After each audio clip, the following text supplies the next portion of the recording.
Show rolling. Are you guys ready to roll? We're rolling. The next performer coming to the stage, I've seen her perform several times. She's super funny. Please welcome Michelle Monroe.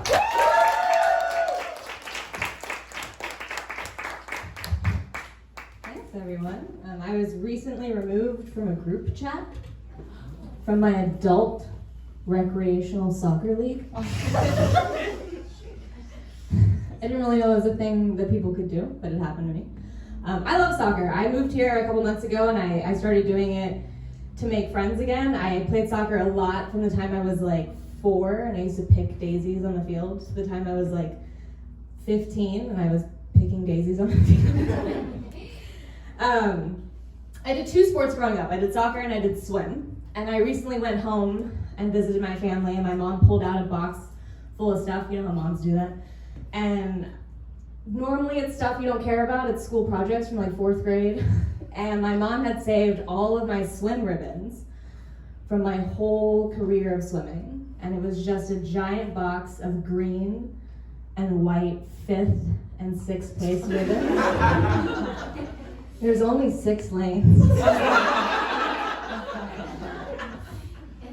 I was like, why would you save these?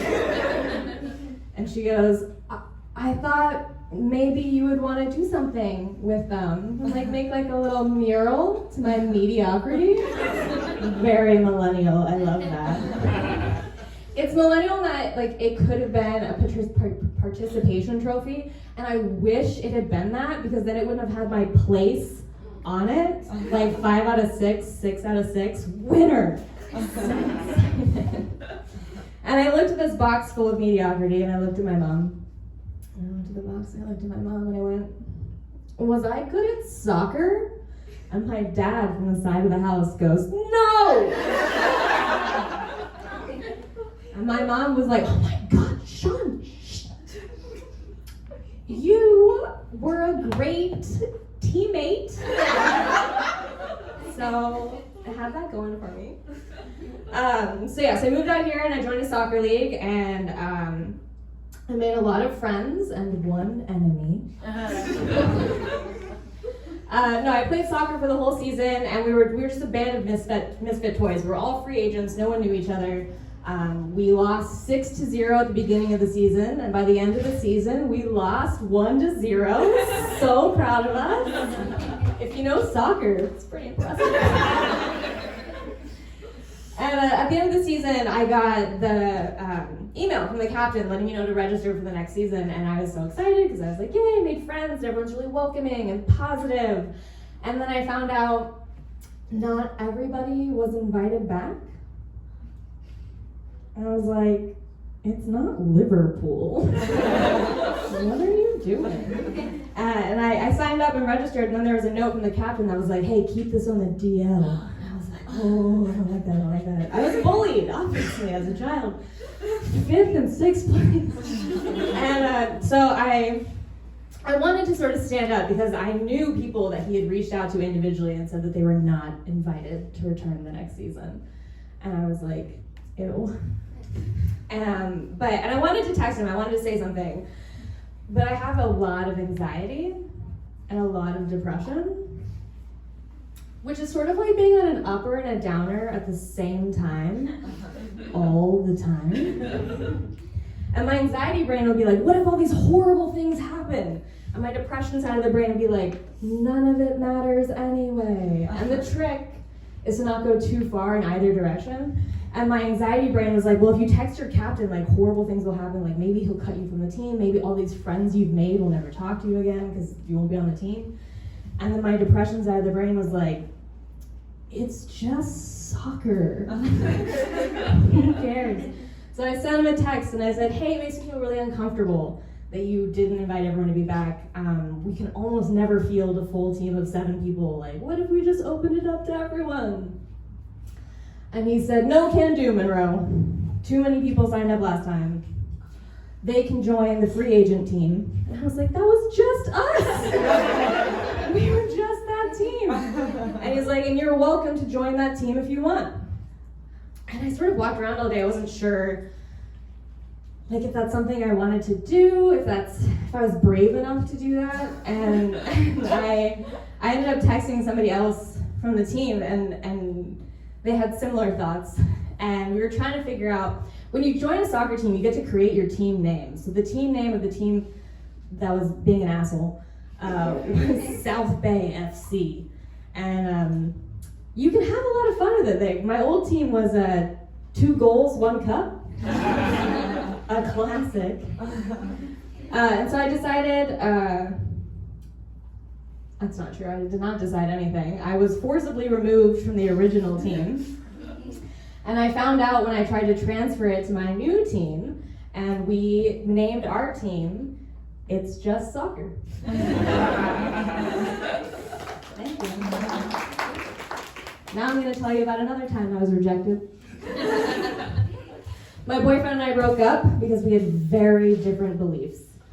I believed that we were dating. And he believed that we were friends with benefits. And I will give him that, we had been absolutely friends with benefits. And then he had asked me on a date. And no crazy girl, misinterpretation. He sent me a text message that said, Michelle, do you want to go on a date with me? And I was like, oh shit, the plan is working!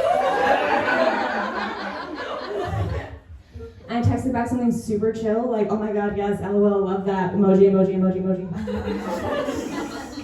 And he took me on the best date ever. He took me to a Christmas festival where we made s'mores and we went sledding and we rode the Ferris wheel and we kissed at the top twice. And I was like, I am in a Hallmark movie! So exciting! And then Valentine's Day came around and he didn't do anything and I was like, fuck. Now we're gonna have to chat. So I was like, hey, just super curious, just what is this? And he was like, friends with benefits. And I was like,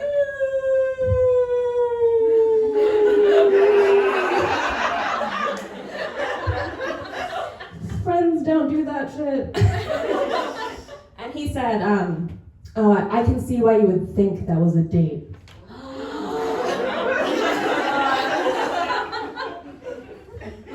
I didn't actually want to date you. I just wanted to show you what a date with me would look like. And I was like, oh no, I'm dating a Hallmark movie villain. I've seen so many, I thought I would recognize him. I did not, I was taken in. So we broke up because self-respect. And 2 weeks later, he told me he was moving to Florida. And I was like, that checks out. Because monsters live in swamps. Yeah, like ogres or rodents of unusual size, DeSantis. And he wanted to get on better terms with me, and so we talked, and that was great. And I wrote a 5-page report for us to talk. We had a little HR get-to-get on it. And I wrote 5 pages with evidence and analysis and case review and a glossary of terms that I alphabetized. And I told my therapist this, and she was like, oh, type A. 100%, she gets me. And then he moved away, and that was delightful. And 2 weeks later, he moved back and asked me to be his girlfriend. And I was like, I do love a project. I'm a very DIY gal. I watch YouTube videos. I've fixed a sink. I can probably fix a man. How hard can it be? Hard. The sink wants to be fixed. The man, not so much. So we broke up a year later. And we dated for a little over a year or a little under a year, depending on which of us you ask. And when he broke up, I think it's because I'd set a precedent, but he had created a little list of himself of all the things that he couldn't accept about me. And he said, Michelle, you get really impatient behind slow people in Costco. 100%. And he said, Michelle, sometimes you can correct people, and not everyone likes that. And I was like, you didn't need the word can in that sentence. I see what you mean, I see what you mean.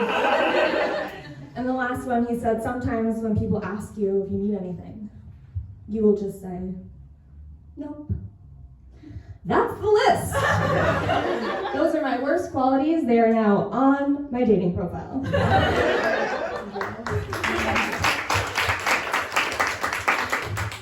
So fun fact, actually for April Fool's Day, which was a couple weeks after we broke up, I bought myself a bouquet of flowers and I threw it on my table and I took a picture and I sent it to my girlfriends and I was like, guess who wants to get back together? And 4 of them were like, how does that make you feel? And then the 5th was like, I will drive to his city tonight and end him if that's what you want. Women supporting women. My name's Michelle.